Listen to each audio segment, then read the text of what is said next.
जब किसी को छोड़ना होता है तो मुकम्मल छोड़ना होता है। एक नंबर से ब्लॉक और दूसरे से अनब्लॉक नहीं रखना होता। उसका व्हाट्सएप स्टेटस नहीं पढ़ना होता।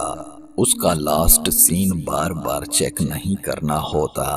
उसकी फेसबुक प्रोफाइल छुप छुप कर विजिट नहीं करनी होती। उसकी पोस्टों को नहीं पढ़ना होता। उसे किसी फेक आईडी से फॉलो नहीं करना होता।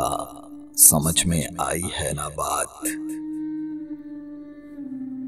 अगर आपके पास कोई भी ऐसा शख्स मौजूद है तो उसकी कदर करें और उसे भी इतनी ही अहमियत दें जितनी वो आपको देगा। बहुत किस्मत से मिलते हैं ऐसे लोग।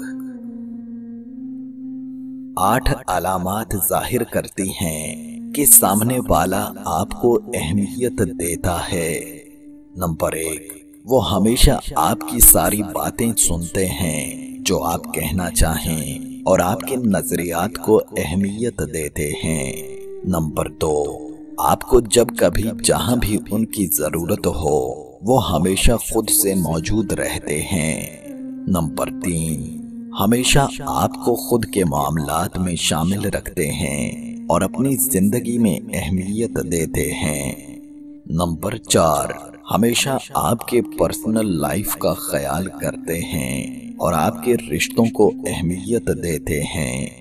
नंबर 5, हमेशा आपके साथ होने पे शुक्रगुजार रहते हैं और आपकी नेचर के हिसाब से ही आपका ख्याल करते हैं। नंबर 6, वो आपको हमेशा अहम और नुमायां महसूस करवाते हैं और सपोर्ट करते हैं। नंबर 7, वो हमेशा आपके लिए वक्त निकालते हैं। आपको उनसे वक्त मांगना नहीं पड़ता। अगर आपके पास कोई भी ऐसा शख्स मौजूद है तो उसकी कदर करें और उसे भी इतनी ही अहमियत दें जितनी वो आपको देगा, क्योंकि बहुत किस्मत से मिलते हैं ऐसे लोग।